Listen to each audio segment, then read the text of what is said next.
Recycle, जादू का रहस्य।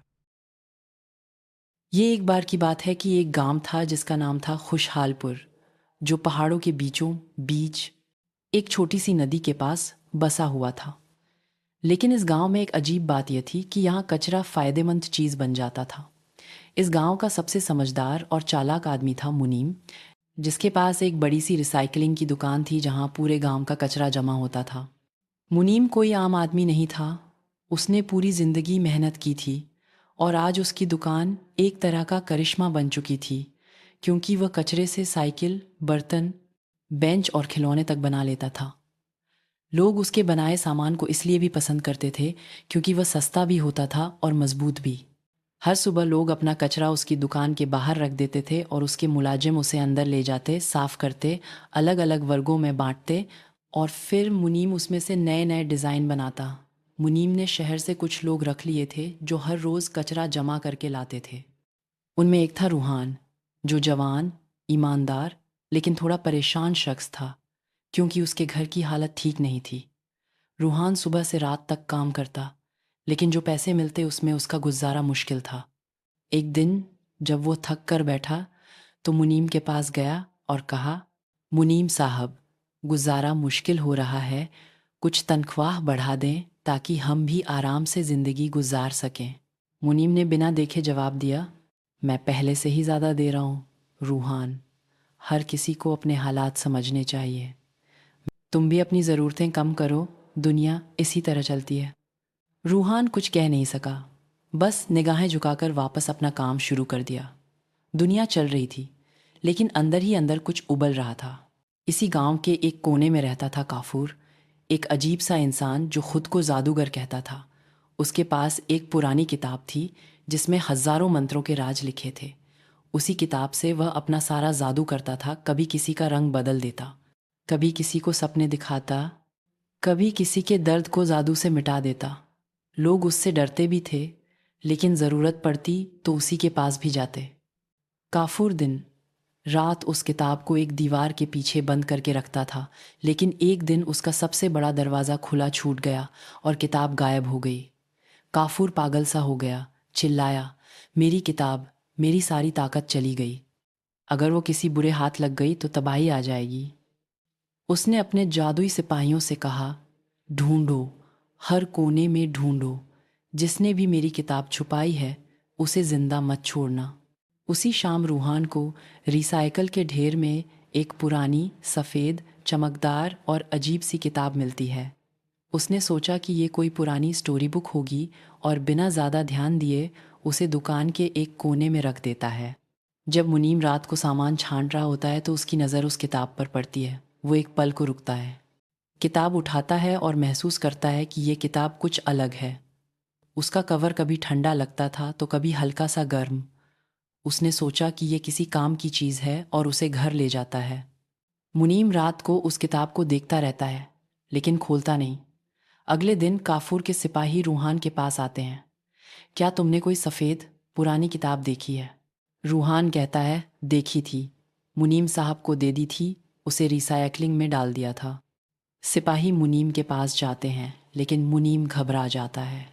मैं कोई किताब नहीं जानता, तुम गलत जगह आए हो। सिपाही गुस्से में जाते हैं और काफूर को बताते हैं, जो कहता है, लाओ उसे, मैं खुद देखूंगा कितना सच बोलता है। मुनीम को ज़बरदस्ती पकड़कर काफूर के सामने लाया जाता है। काफूर चिल्लाता है, किताब कहाँ है? अगर झूठ बोला तो तुझे छूने भर से जला दूंगा। मुनीम दर्द से कहता है, मुझे थोड़ा वक्त दो, मैं ढूंढ लूंगा। काफूर कहता है, 3 दिन में अगर किताब नहीं मिली तो या तो तू मरेगा या तेरी दुकान डूब जाएगी। मुनीम घर जाता है और हर कोने में किताब ढूंढता है। आखिर उसे किताब मिल जाती है। जब वो किताब खोलता है तो अंदर लिखा होता है, 4 दिन बाद इस गांव में एक ऐसी बारिश होगी जो सब कुछ बहा ले जाएगी। जो भी इस किताब का मंत्र नहीं पढ़ेगा वो डूब जाएगा। सिर्फ वही बचेगा जो इस पूरे मंत्र को सच्चाई और ईमानदारी से पढ़ेगा। मुनीम का रंग उड़ जाता है। वो कहता है, ये किताब तो तबाही है। अगर ये काफूर को मिल गई तो वो सबको तबाह कर देगा। मुनीम अगले दिन काफूर को संदेश भेजता है, मैं किताब ला रहा हूँ, नहर के किनारे मिलो। काफूर मान जाता है। जब दोनों नहर के पास मिलते हैं तो आसमान में काली घटाएं छा जाती हैं। हवा तेज़ हो जाती है और बारिश की पहली बूंदें गिरने लगती हैं। मुनीम किताब लेकर आता है और कहता है, मैं ये तुम्हें दे दूंगा, पर एक वादा करो कि तुम इसे सिर्फ अच्छाई के लिए इस्तेमाल करोगे। काफूर चिल्लाता है, मैं तुम्हारे वादे का मोहताज नहीं हूँ, दे दो वरना तो अभी डूब जाएगा। मुनीम किताब को पीछे करता है और कहता है, तुमने मुझे दर्द दिया, झूठ बोला और अब सच्चाई छुपाने को कह रहे हो। बारिश तेज होती जाती है, नदी का पानी उबाल मारने लगता है। काफूर जादू करता है लेकिन कुछ काम नहीं करता, क्योंकि बिना मंत्र के वह कुछ नहीं कर सकता। मुनीम किताब से मंत्र पढ़ता है, रोशनी का एक गोला उसके आस पास बन जाता है और काफूर चीख कर कहता है, मुझे दे दो वरना मैं डूब जाऊंगा। मुनीम की आंखों में आंसू आ जाते हैं। वह कहता है, जब मैं चीखा था तो तुमने नहीं सुना था, आज तुम भी सुन लो, तुम्हारे जादू का सफ़र यहीं तक था। काफूर पानी में डूब जाता है, उसकी चीखें हवा में खो जाती हैं।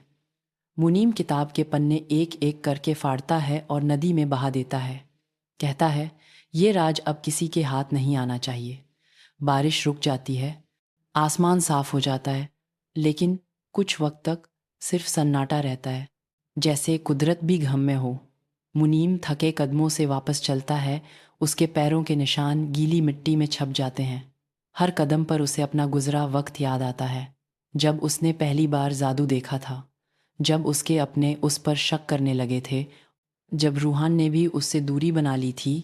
रास्ते में उसे एक छोटा बच्चा मिलता है जो कहता है, मुनीम चाचा, क्या आप जादू वापस ले आओगे? मुनीम उसके सिर पर हाथ रखता है, बेटा, असली जादू मेहनत होती है, वो कभी किसी को दर्द नहीं देता।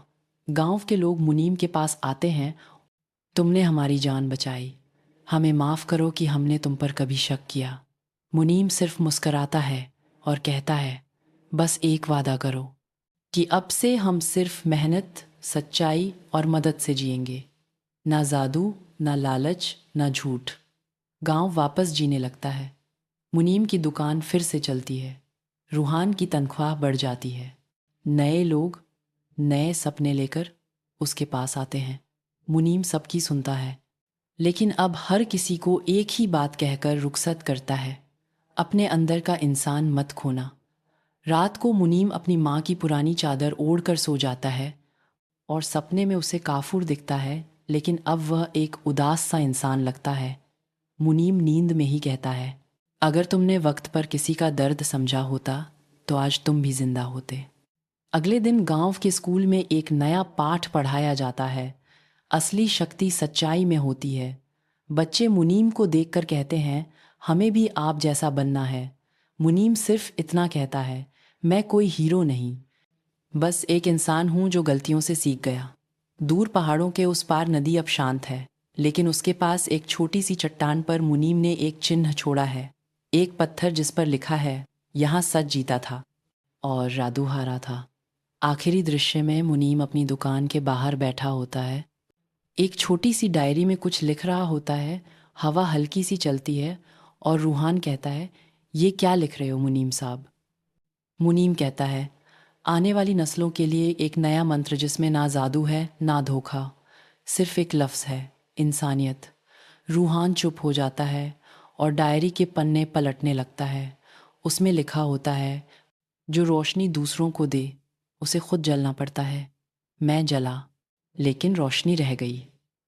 कुछ साल बाद एक औरत अपने 2 बच्चों को लेकर मुनीम की दुकान के सामने रुकती है।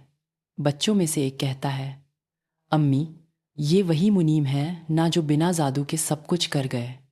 माँ कहती है, नहीं बेटा, ये वही मुनीम है जो सब कुछ खोने के बाद भी सबको जीतने का तरीका सिखा गए।